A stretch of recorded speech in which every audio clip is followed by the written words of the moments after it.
Good morning. Welcome to the webinar for the presentation of Hallazgos 2023, the most comprehensive and rigorous assessment of Mexico's criminal justice system. Today, we're joined by representatives from civil society, university, public institutions, and international organizations, brought together by a shared goal: move toward a transparent and effective justice system. This report, produced by Mexico Evalúa, is especially relevant in the recurrent context of judicial reforms and weakened transparency. Now, more than ever, we need informed dialogue, systemic thinking, and cross sector collaboration to build a rule of law that truly meets the needs of the people. All the information can be found on our website, mexicoevalua.org. Now, Susana Camacho, Justice Program Coordinator, will deliver the welcome remarks on behalf of Mariana Campos and the results of the English edition of Hallazgos 2023. Thank you very much, Priscilla. Good morning, colleagues from members of civil society, academia, public officials, and international community interested in Mexican justice. It is a privilege to join you today to present the results of Hallazgos 2023. This is the most comprehensive and rigorous evaluation of Mexico criminal justice. This annual report produced by Mexico Evalúa reflects over a decade of continuous analysis with the objective of informing public debate, strengthening institutional performance, and contributing to protection of fundamental rights. Our conversation today takes place in the context of profound changes Mexico is undergoing right now in a reform of the judicial branch and the loss of mechanisms of transparency in justice systems institutions. We must shift from justice system that focus narrowly on punishment to one that prioritizes truth, repair, dignity, and reintegration. A people-centered criminal justice system is not only an ethical imperative, but also a pragmatic one, capable of reducing recidivism, rebuilding trust, and strengthening the social fabric. Thank you very much, Diego, who is part of the justice program team in Mexico Evalúa. Good morning, and thank you very much, Rob Barenik and Luis Tapia, for accompanying us today to present this inform. Today, I will present key findings from Hallazgos. The data that we can find in this report is data driven that offers not only a diagnosis of systemic dysfunctions, but also evidence-based recommendations. In a country facing escalating violence and institutional mistrust, reliable assessments of judicial justice delivery are critical for guiding policy decisions. I invite you to review the Hallazgos report as a call for collective responsibility and technical collaboration across sectors. First of all, why is important a systemic vision? Wait a second.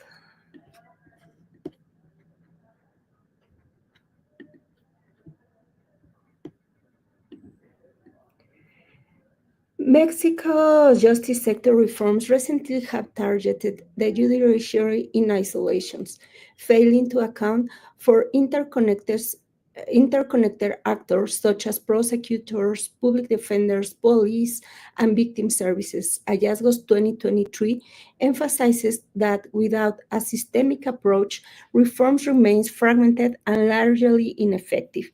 Institutional silos perpetuate inefficiency, delay, and ultimately impunity. We must reframe reform as a cross-cutting strategy involving the full procedural change from crime reporting to final resolution. Let's review the system effectiveness and data on reported crimes. Unreported crime remains one of the most significant indicators of systemic failure. In 2022, 92% of all crimes in Mexico went unreported, a statistic that has remained stubbornly high for over a decade. This is this not only highlights deep distrust in authorities, but also signals that justice remains inaccessible for the majority of victims. Breaking these cycles requires making institutions more responsive, empathetic, and user centered at the initial point of contact with victims.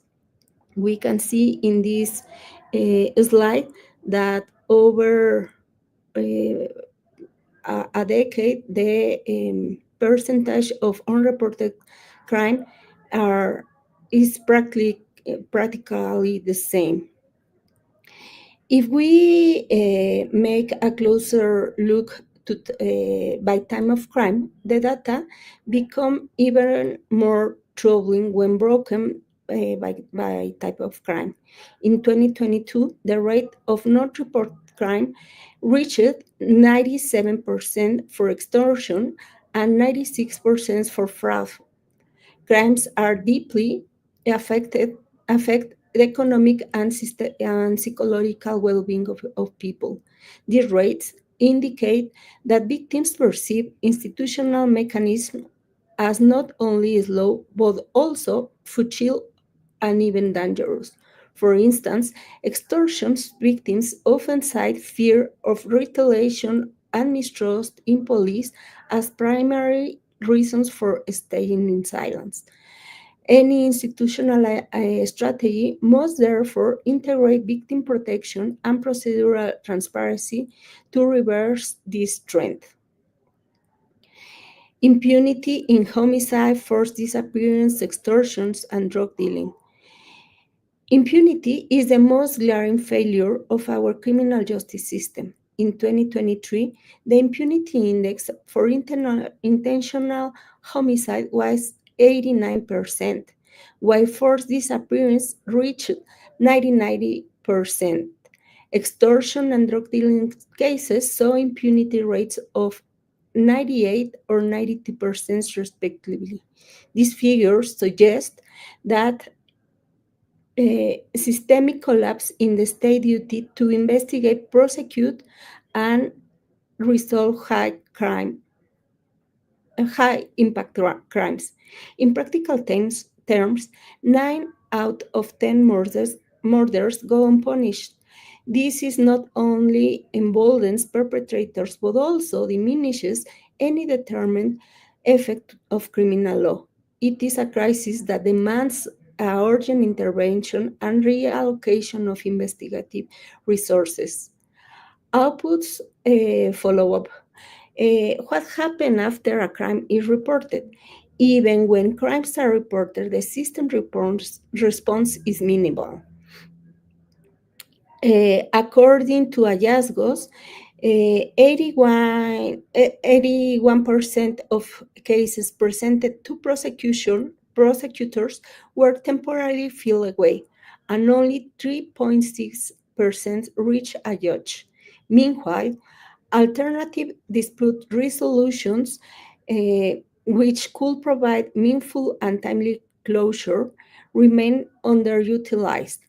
These statistics reflect not only capacity gaps but also a systemic disincentive to pursue cases through formal adjudication. Addressing this issue requires structural changes in prosecutorial policies and resource planning.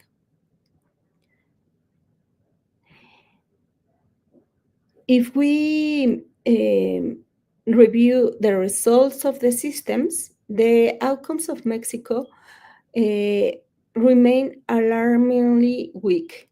In 2023, the general impunity index at the state level was 93%, revealing that fewer than 7 of every 100 cases received formal resolution. This systemic ineffectiveness not only limits access to justice, to justice, but also undermines the rule of law. Such inefficiencies discourage public cooperation, erode institutional legitimacy, and perpetuate violence across regions. Results at the level by levels in the state level and federal justice systems. There are significant disparities between state level justice systems. States like Querétaro with 79% and Guanajuato with 80% exhibited the lowest impunity rates in 2023, signaling better institutional practices. Conversely, Oaxaca, with almost 100%, Jalisco with 99%, and Colima with 97%, face nearly total impunity. The most common crimes in the state level are domestic violence, theft, and drug dealing for men, and in the federal level are bearing firearms and crimes against health or narco traffic crimes. This difference stem not only from budgetary constraints, but also from administrative capacity, political will, and legal culture. Another example of this capacity is the duration of criminal processes. Timely case resolution is essential to protect both victims and defendants. In 2023, criminal cases resolved through full trial a median of 53 days compared to 308 days for conditional suspension. These disparities reveal that formal trials remain a lengthy path. Delays can lead to prolonged pretrial detention, undermine fair trial guarantees, and delay restitution for victims. If we have a look about gender perspective in criminal justice, we can see that in 2022, over 600,000 emergency calls were received reporting violence against women. Yet, not only percentage of these cases were prosecuted, and even fewer led to conviction. The absence of gender-sensitive approach among law enforcement and justice operators contributes to impunity and secondary victimization.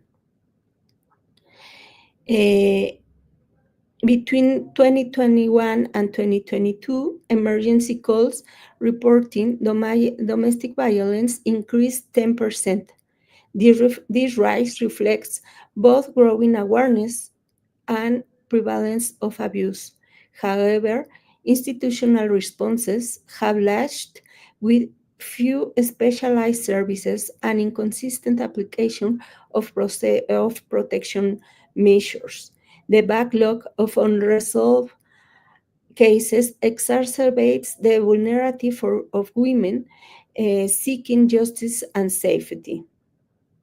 When we look the system related with women as the defendants, we can see that in 2023, 11,000 women were processed in criminal justice system.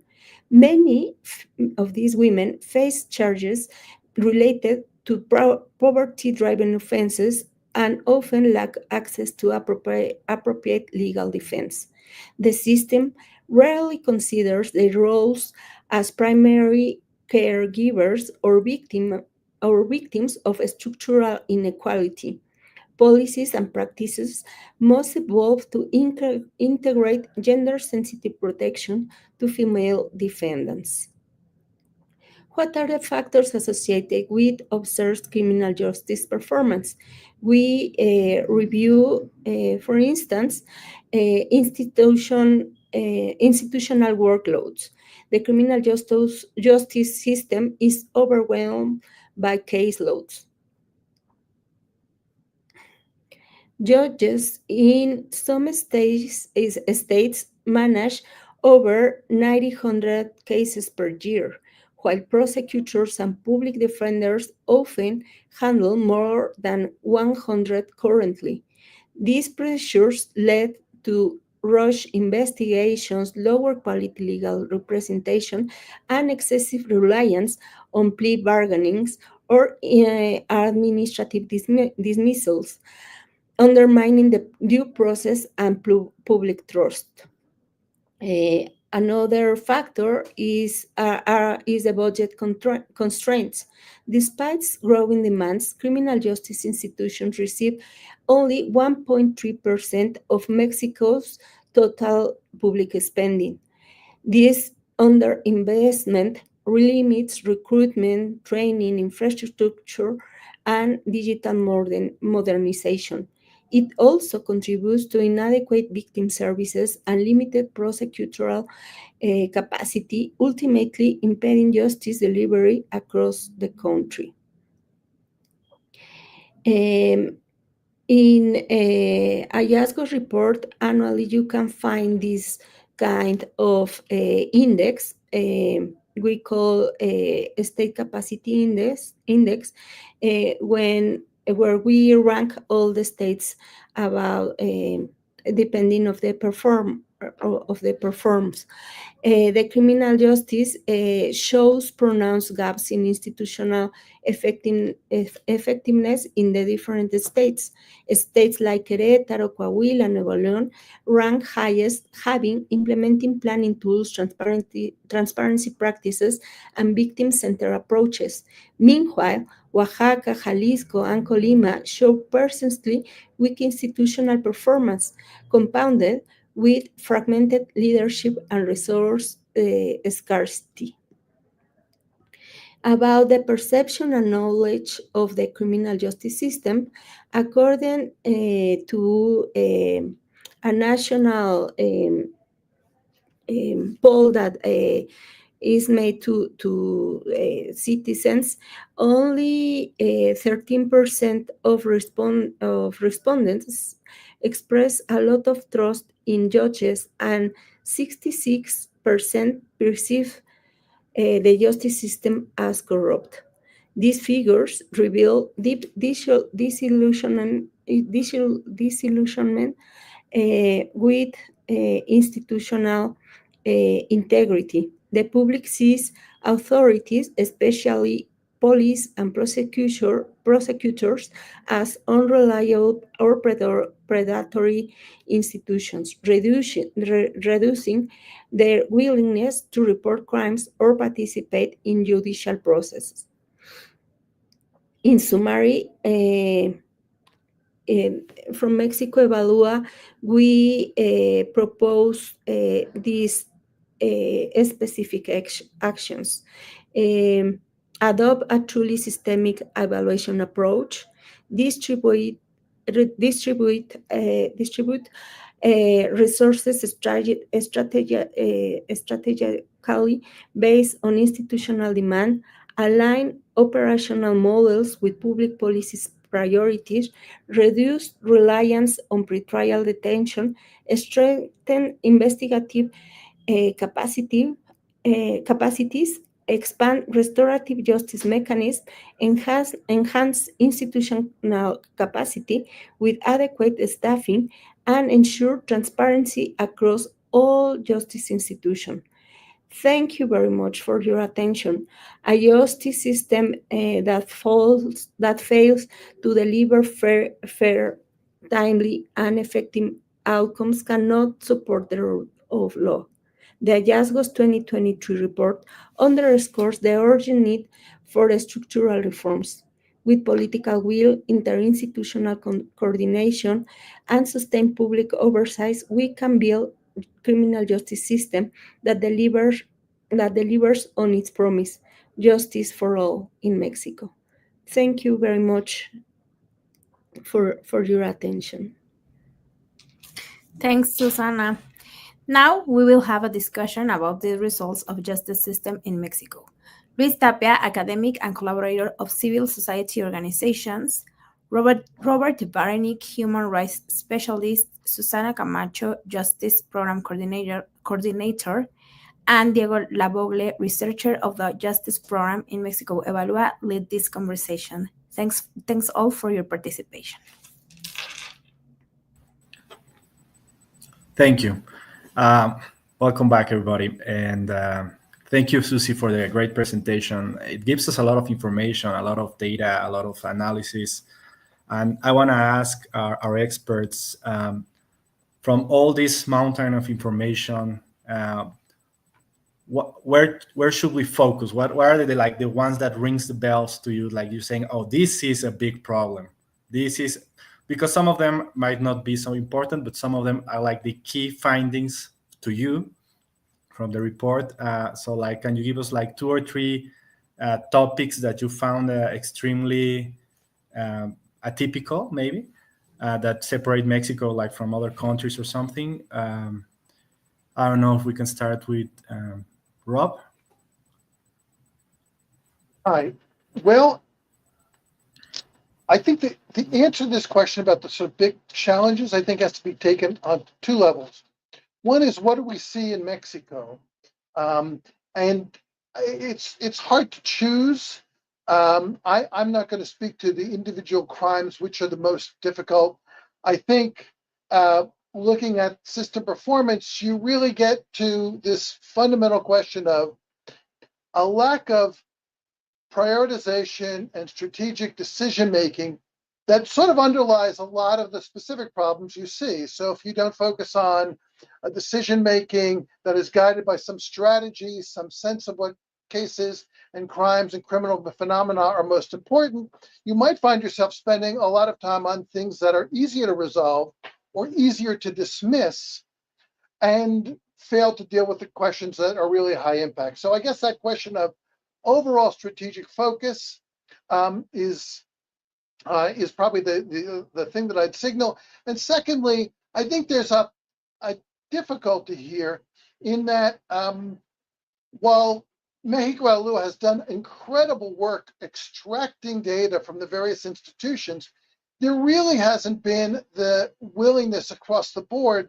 for institutions to use the data that they sometimes provide and that Mexico Alua then analyzes in order to make change, right? So instead of having a feedback loop that generates difference over time, what we've got is an incredible series of more than a decade of reports from Mexico Alua that basically signal the same overall problems with a disturbing level of constancy. Thank you, Rob. What's your take, Luis? Please help us find a way. I'm not sure about it, but I'm gonna try. First, thank you so much for the invitation to participate in the presentation of the Hallazgos 2023 report. I need to say that I am a big fan of Mexico Evalua's work, and specifically of the evaluation of the criminal justice system. I think this is maybe the 11th report uh, about the Mexican criminal justice system. And it is obviously an honor for me to be part of this panel along with such a distinguished group of fellow panelists. Thanks, Susana Camacho, for the invitation. I think I'm not gonna hide that I are worried about the context in which this report was done and now released. I think I need to speak about it. And I'm talking about the recent judicial reform. As the audience is now aware, the Mexican legislative branch has approved a new method for electing judges in the country by popular vote. I recall that the first time that mentioned this idea abroad when it had not yet been approved, I said, the Mexican government is proposing to elect almost 7,000 magistrates and judges by popular vote, including the Supreme Court. Everyone thought I was crazy, but I wasn't. Actually, I wasn't the crazy one. So I would like to address one concern about the context in which the judicial reform was conceived, and I think it's very, very related um, to the report. The former Mexican president, Andrés Manuel López Obrador, used to display the names of judges who ordered the release of individual in his morning press conference. For López Obrador, every order of release was illegal because the judges were corrupt.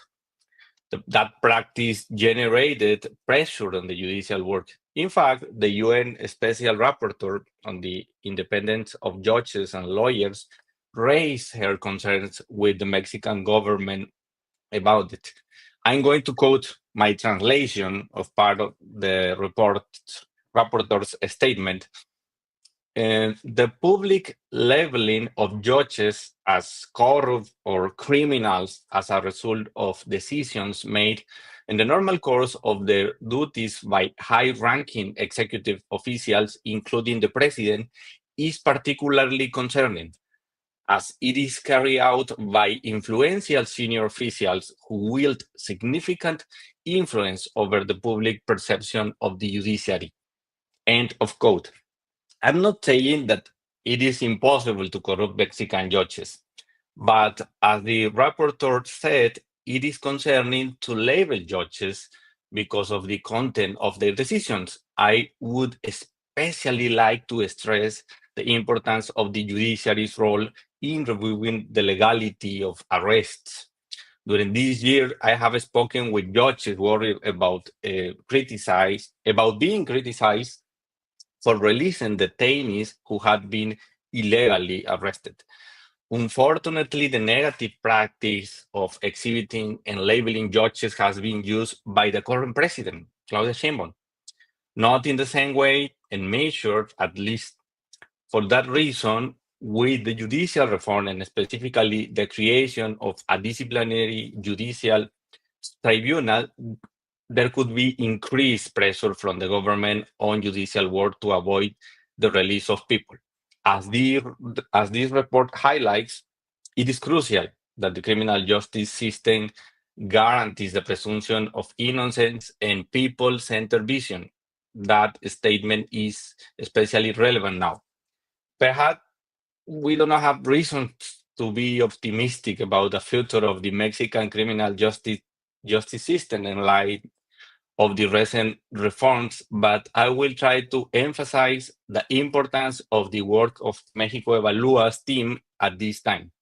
Thanks to this series of reports, we have a systematic analysis that evaluates public policies related to the criminal justice system, allowing us to monitor the impact of this judicial reform. The government promised several things with the reform, including eliminating corruption and bringing the judiciary closer to the people. Those promises are going to be put to the test. So I'm gonna stop now, and my second intervention, and I have time, I will focus on two specific issues in the report. For now, I leave it that. Thank you. And well, about the intervention of Rob, lately in prosecution offices in states, we have found in some of them that right now are making and even publishing prosecution plans, no? But much of these documents or these compromises are only diagnosis, no? I think the key to use the data for some policy is establish goals, times, standards. Without that,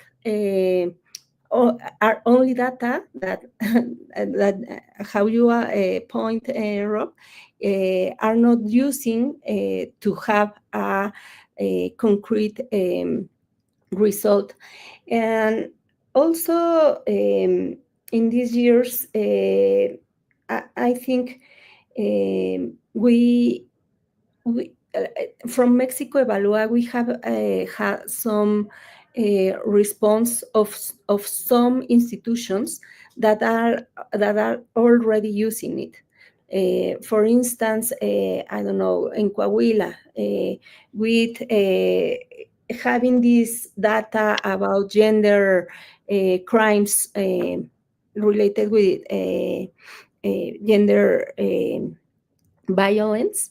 They took they made they made a decision to create a specialist tribunal for those cases, but only when you have the data that you can see the real problem, the size of the problem, you can take those decisions. And in all this way of Mexico Evalúa through this decade, we sometimes are isolated efforts, but each time we have more examples of this kind of policies. And well, I know that right now Mexico Evalúa, with all this experience, with all this data, have to go further to to make companion to the institutions to make this kind of policy decisions. Thank you, Susie, and thank you, Luis, for your contribution. I have a lot of.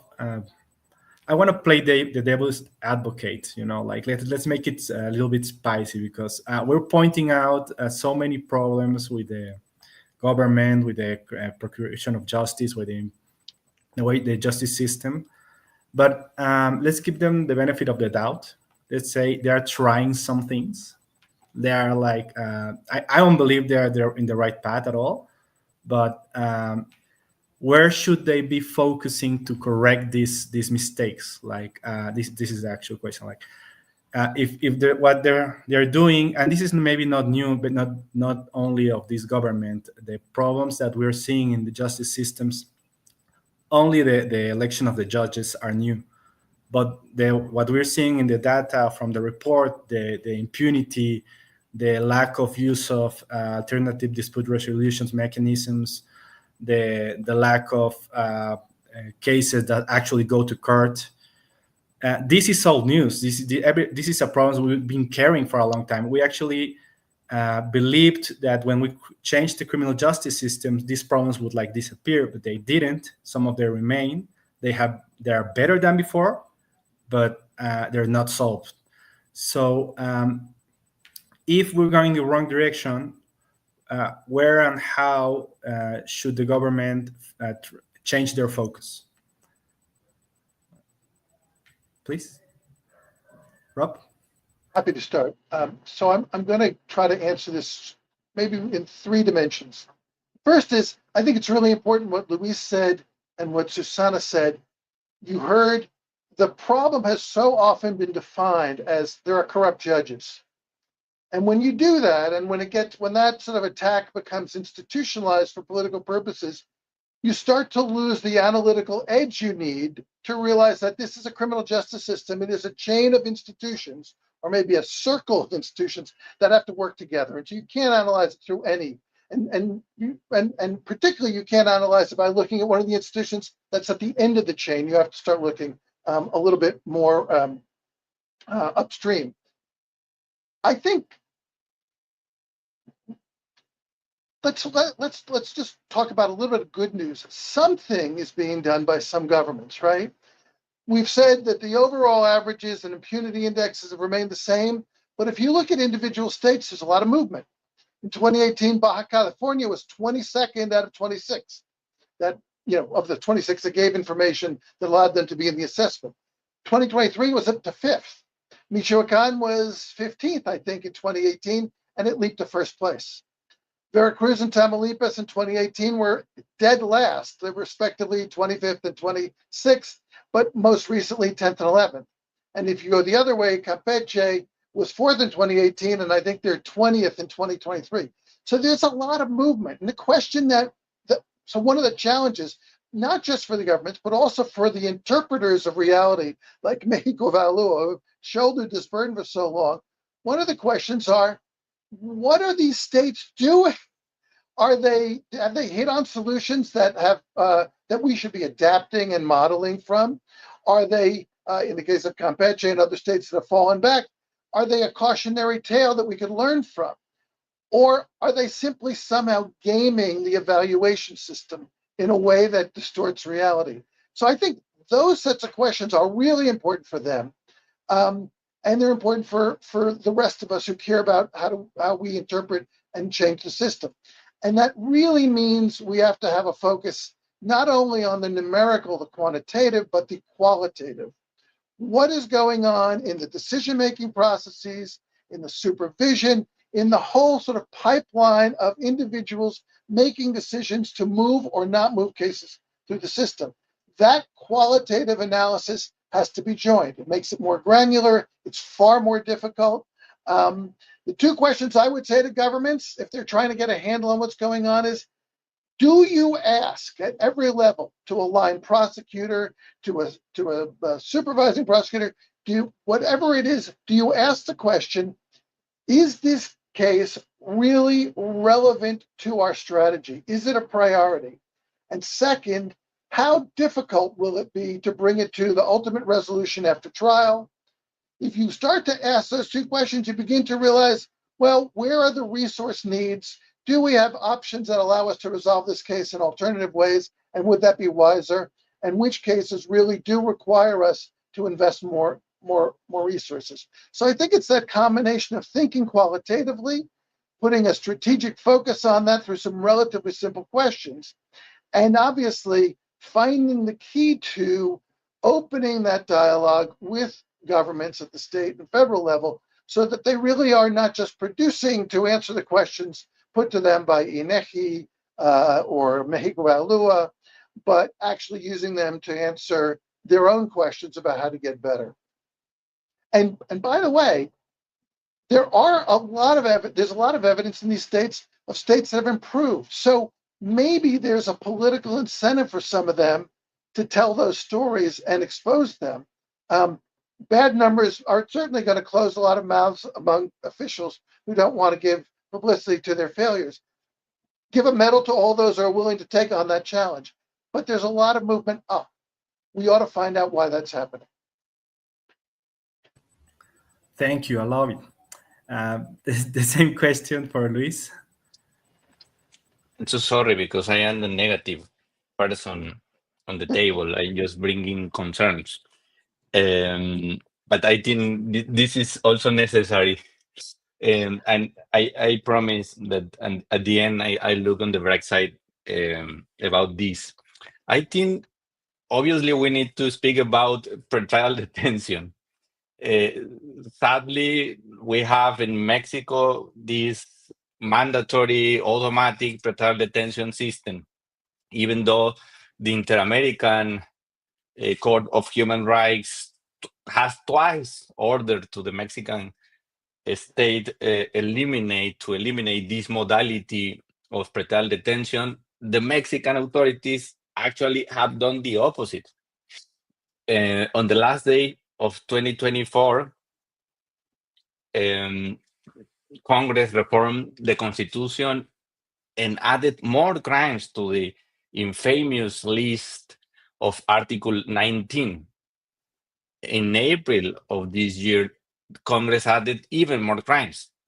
The lack of evidence and the unanimous position of the international human rights bodies had not been enough for the Mexican government to get rid of the mandatory pretrial detention.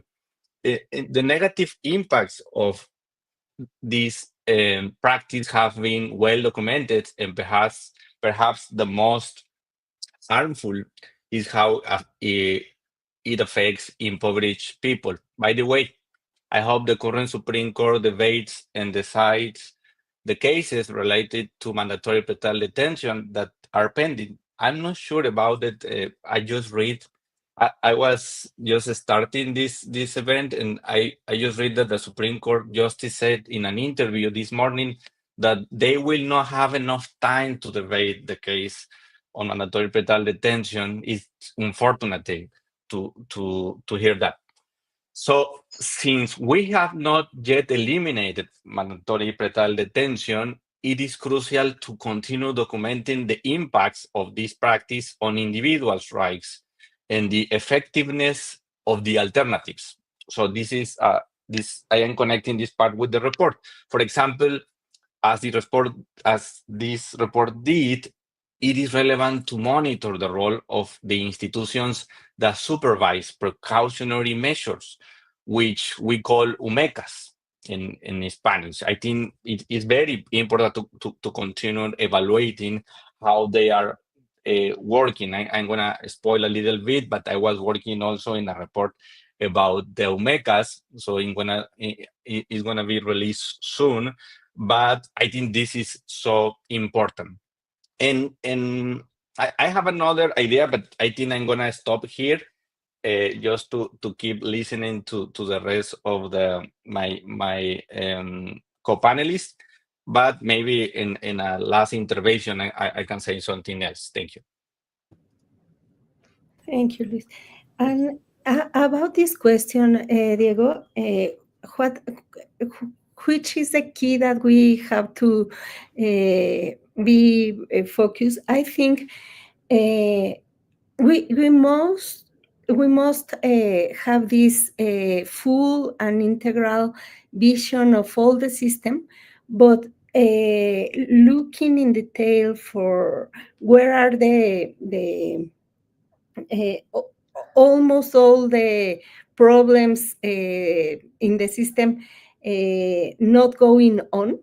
I think, and we can see in the figures that we present in the report, that the problems are concentrated in prosecution offices. No,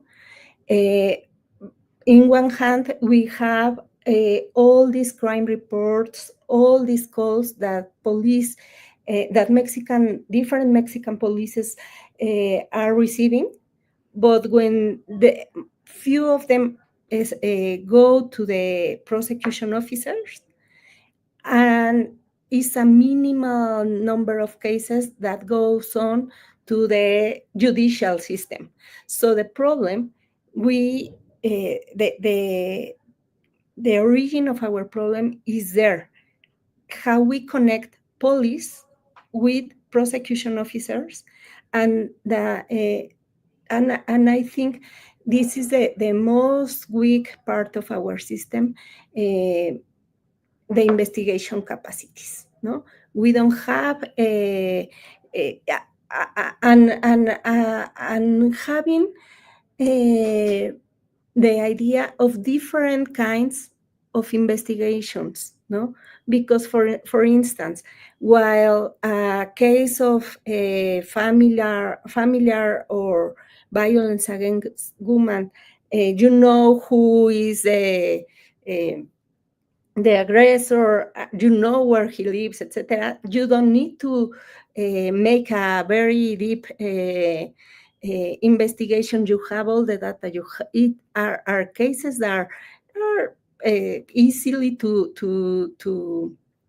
solve, but are massive crimes. No, so you have to build a strategy with the characteristic of these kind of crimes. Very different for the high impact crimes that really needs more capacities of investigations. I don't know, and I think also in the investigation of these high impact crimes, we have fragmented the I don't know, for instance, disappearance.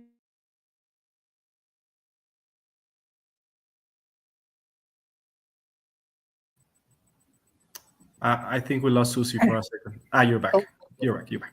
The investigation of disappearance is disconnected of the crimes that origins the disappearance, no, like narco traffic, crimes related with firearms, whatever. And so we have these problems in the investigations that we have to make a different strategy. We cannot continue building or legislating isolated units to investigate only, for instance, disappearance disconnected with the homicide with the narco traffic nets, whatever. So I think this is one of the keys to give more effectiveness. And I don't know. I left this reflection. Diego, can I just come back to Luis on something to emphasize a point he made? Because I've tried to avoid specific things and talk in general terms, but pretrial detention is really a crutch that Mexican criminal justice and many other criminal justice systems rely on too much. It's almost an admission of failure to say that you need to pull people in and hold them. You're practically sentencing them before trial. And the lesson for that is important for entities like Mexico Evalúa as well. Around the world, governments, and in fact, you see it in the Hallazgos report, we have defaulted to using a particular measure. It's the percentage of incarcerated people who are still awaiting trial as a way of understanding pretrial detention policy and practice. So for reasons I could elaborate at length about, this is a very misleading metric. And I think more importantly, it doesn't move the dial in the way people think about this problem.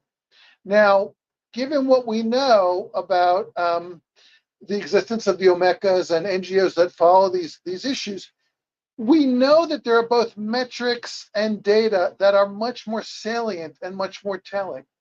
About 10 years ago, I asked someone who was working directly on this, and I said, if there's one number you could have, and this was really at the beginning of the OMECAs, before there was a lot of data, that you thought would be useful to have in a debate, say, in the Mexican Congress, when they were deciding whether or not to add more automatic pretrial detention crimes to that list in Article 19, what would it be? What would be the most important thing to be able to tell people in Mexico?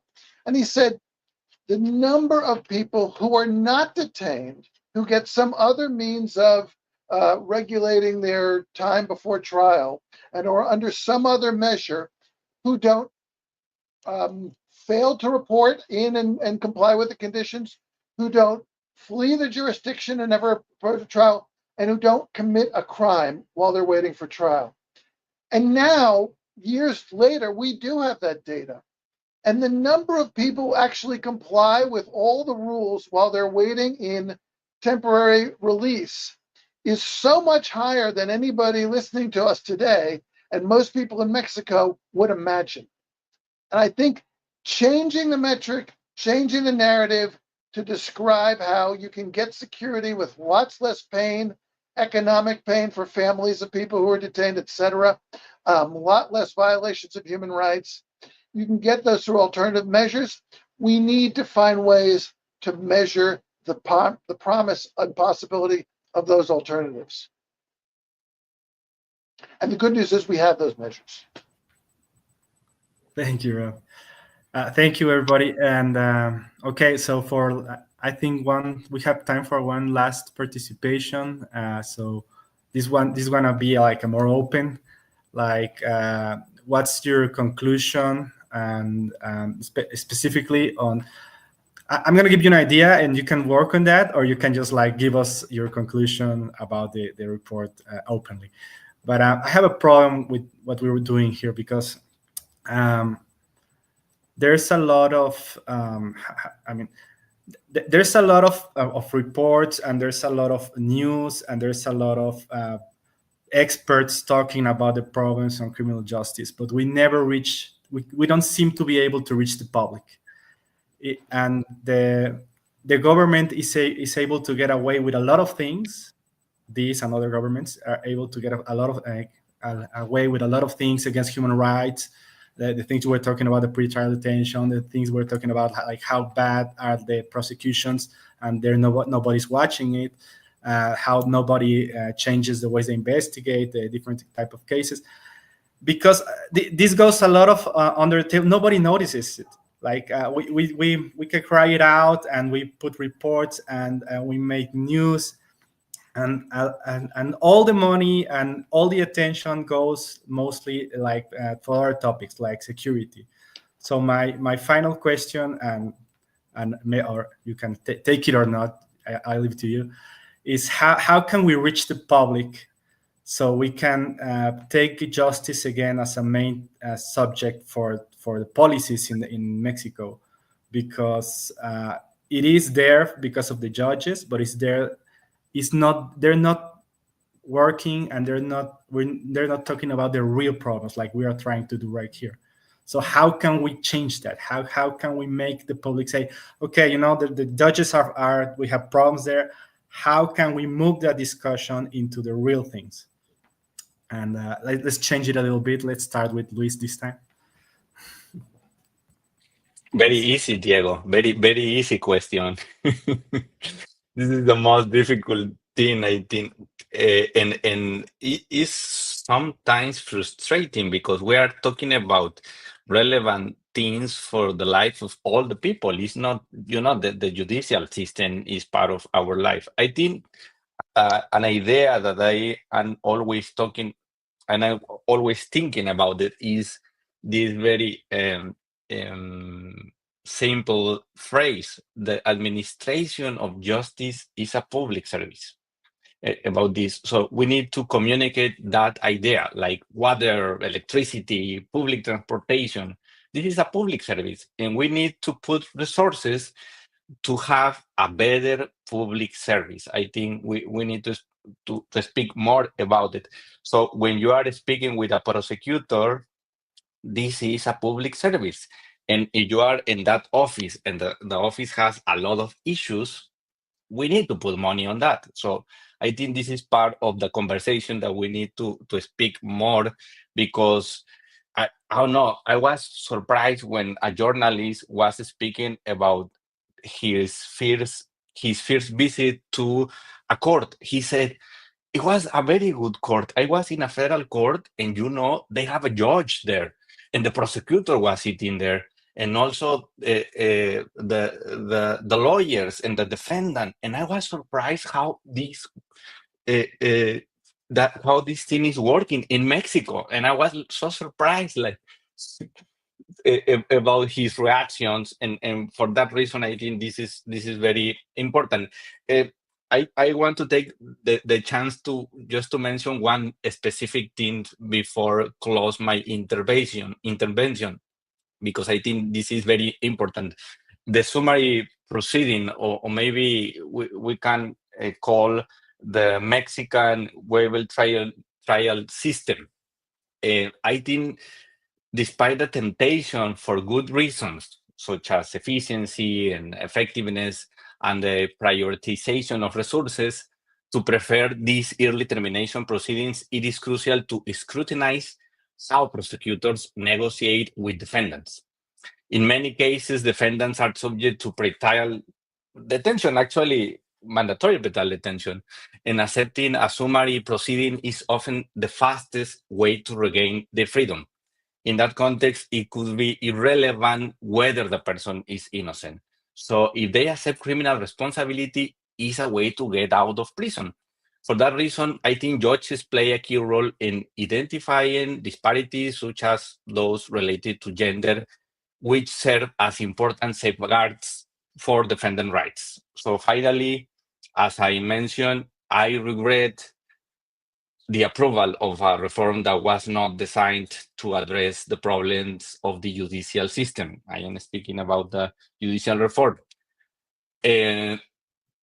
But I think at the same time, we now have a very detailed tool to analyze the impacts of the judicial reform on the criminal justice system.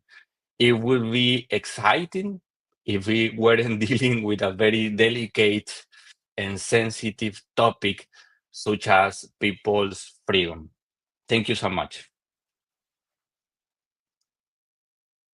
Thank you, Luis.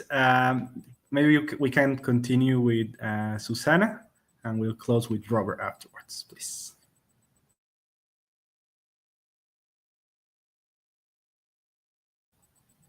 Or maybe Susana has connection troubles. So yeah, let's go with Rob, please. So yeah, it's the kind of question. It's a lot easier to ask than to answer, Diego. So kudos to you for putting us in the spot. Um, you know, I think it sounds like a slogan, but this idea that you need to complicate the narrative for people is important. People need to kind of understand the reality, not the thing that they imagine in their heads. There's a couple of pieces to that. One is criminal justice systems around the world are highly imperfect, even when the people in them are working pretty well. I'm not here to defend the performance of the Mexican criminal justice system, but I wonder what people imagine is realistically possible, or what exists in their neighbors to the north or the south, the east or the west. That that knowledge might be helpful, just giving people a sense of the human condition, the challenges we face, what the expectation is. When you compare some of the resolution rates in the United States, particular crimes, with Mexico, sometimes there's not a lot of difference. So that's one point. Second is, I think it's crucial to think about that role of judges. I was very happy to hear Luis talk about his friend who said, "Yeah, I walked into court and what an experience." This was a huge change in the environment in which people exist and relate to the justice system from the old system that Mexico had before 2008. Bringing judges closer to the people is really important.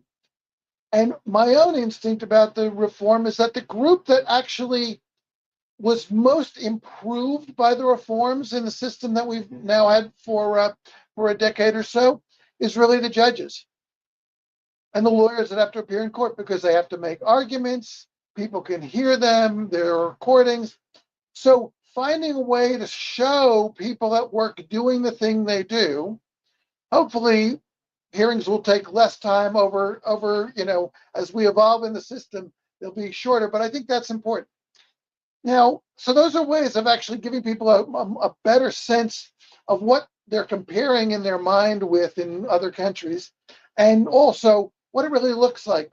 These judges who have been blamed as the corrupt ones who are responsible for all the ills of the system, well, let's find a way to sort of give people that same experience of seeing them in person. Now, complicating what people understand is a challenge. Not everybody's an expert. Not everybody has the opportunity to spend all their time talking about this. But I go back to a movie, made a documentary some years ago called The Tunnel, which was, not a terribly uncommon story. It's a kind of story you could hear a lot of. It's a very complicated story, but dealing with one person. So if you can find a way to tell the story of certain improvements that are made, certain practices that need to be changed through stories, let's do that. They can be the stories of states that have moved up the rankings and somehow found a way to do a better job.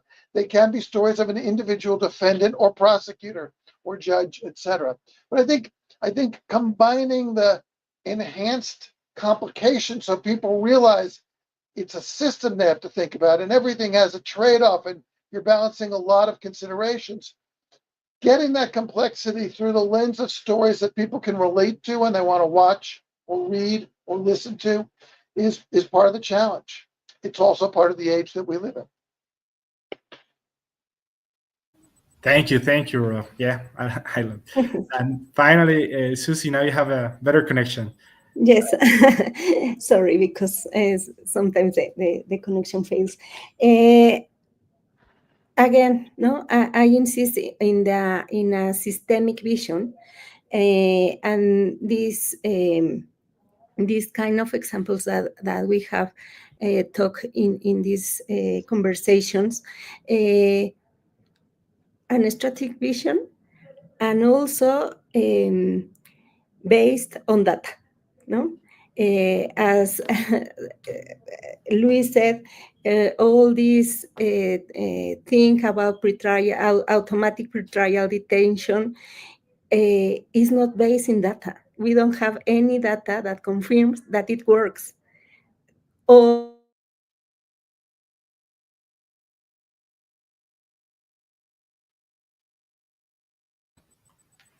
I think we lost. You're back. You're back. No, she's gone. And she's okay. back. This is an example of a policy, a Mexican policy that has no data fundament, no. But also, for instance, right now we have this policy against extortion. We have seen some days ago, for instance, the police and the attorney general officers giving a specific policy to combat this crime. But we don't see what happened in when these cases are going to a judge, because in the figures you can find in hallazgos, you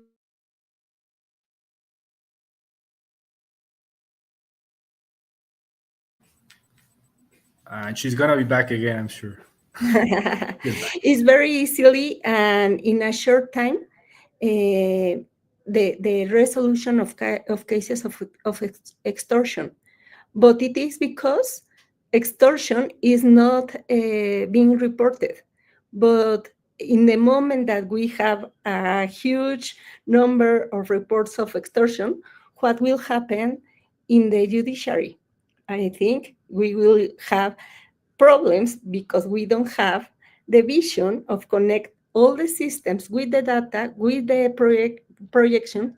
What will happen if at least 20% of extortions are denounced are going to a judge? We are not connecting everything. We are not using the data to project what will happen.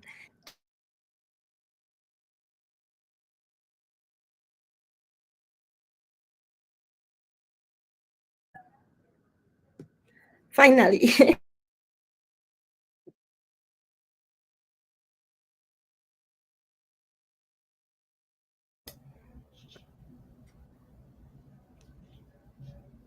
Yeah, you're back. You're back. I think my time is over. This is a sign of I have to, to close. But my recommendation, please consult the hallazgo report is in our page.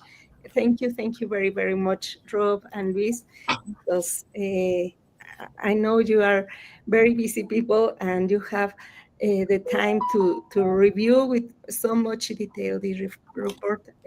Thank you very much. Thank you, Diego. Thank you. There's Priscilla. Thank you, Diego. Thanks, Rob and Luis, for your participation, and to our host, Diego Labole, very interesting points of view. Now we have time for two questions. So the first one is, what can society demand to achieve an effective and efficient justice system? How much do you think judicial reform will affect or benefit this?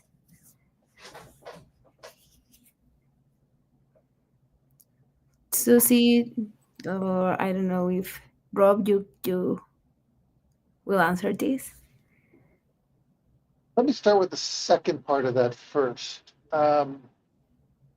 I guess we're talking, I mean, when I hear the term judicial reform, I assume the questioner is thinking about the reforms we've just had, particularly this question of now electing the nation's judges. And I would say, I'm not optimistic, but I think if you want to be able to demand a more efficient and fair system, one really important thing to do is develop indicators, measures of political influence conflict of interest, economic influence over judges that have been elected now and will take office in the coming months and when the next elections happen. Because the promise of the reforms was to democratize and give the people's voice, with some influence over the justice system. The question most of us have is, won't that allow other influences to be more powerful? And so I think the demand from the public, and something that Mexico Valua and others could be thinking about doing, is figuring out ways to assess the political, economic, etc., connections that judges may have, and the degree to which the system obliges judges to step away from cases where there may be an interest that could have influence over them. I think if we start thinking about ways to measure and test and make the system respond more to political influence, we will do what we can to make the judicial reform, which seems quite potentially damaging, perhaps a little less so. Thanks. Luis, do you want to? Yeah, thanks. I could say something just very short. Maybe I'm gonna be a little naive, but maybe we should hold the word of the government about bringing the justice system closer to the people. It is especially regarding to the judicial reform. So I think if they are saying the criminal justice system and specifically is going to be more accessible, transparent, and responsive, so this is the moment that they have to show that they are going to have a different language, an accessible language, uh, because when I was following the campaigns and the judges were just one time and on all of the time just saying we are going to have a very accessible language. And actually, when they were talking about the process, I was not understanding what they were trying to explain. So this is the thing. So now they have the responsibility to bring people to the courts, to open the courts to people and to explain what they are doing. I don't know. Probably this is a good thing that we can see taking advantage of this judicial reform. Despite I agree, Rob, that we need to see and we need to measure the political influencer or influence or economic influence that we are going to see in the future. So thanks. Thanks. Susanna, do you want to add something? Yes, in the same line, I think this is an opportunity to make a better follow-up of the work of judges. And I don't know, if we see good judges, we have to protect them, their decisions.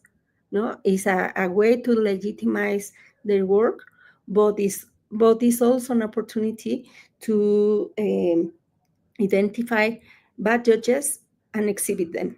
No, I think as Luis and Rob said, that is an opportunity to be near to the judicial system, but also in almost all the conversations about the judicial reforms, in almost all the conversations, we finish going to the point that we have to reform also prosecution services, no? Because at the next day that we have the new judges, we won't have all these cases that are trapped right now in the prosecution go into the judicial system. So I think this judicial reform will have impact also to, and I hope so, to review what are doing the prosecution services and their relations with the police corporations. No, that also is a very, very difficult issue in Mexico, because right now with the militarization of police, federal police, we will have also to be closer to the work of these corporations. Thank you, Susana.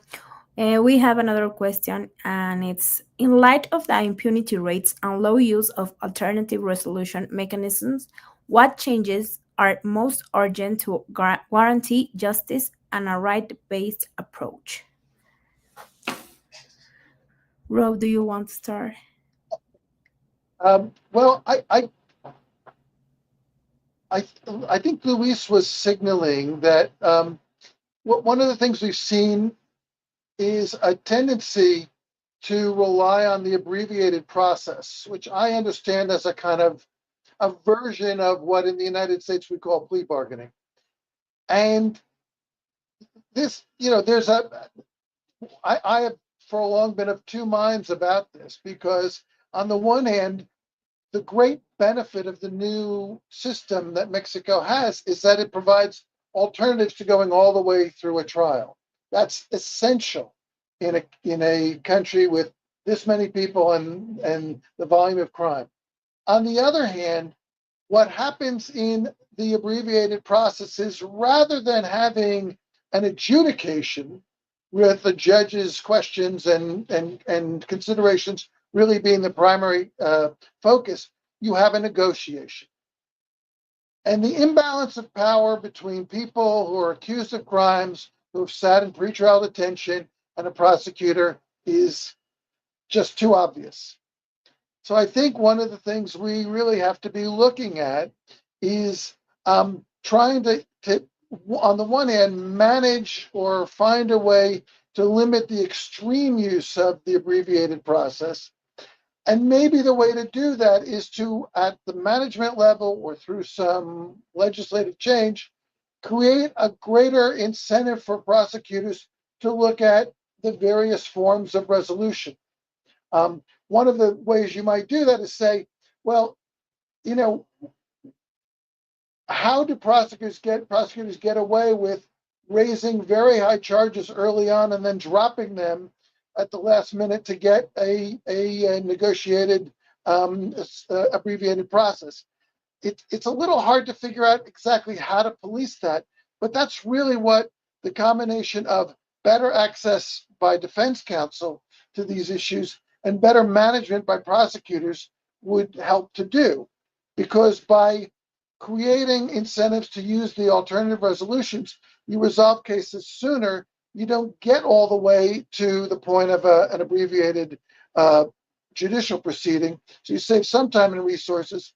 And obviously, you do something to change the negotiating imbalance between the defendants and the prosecutors.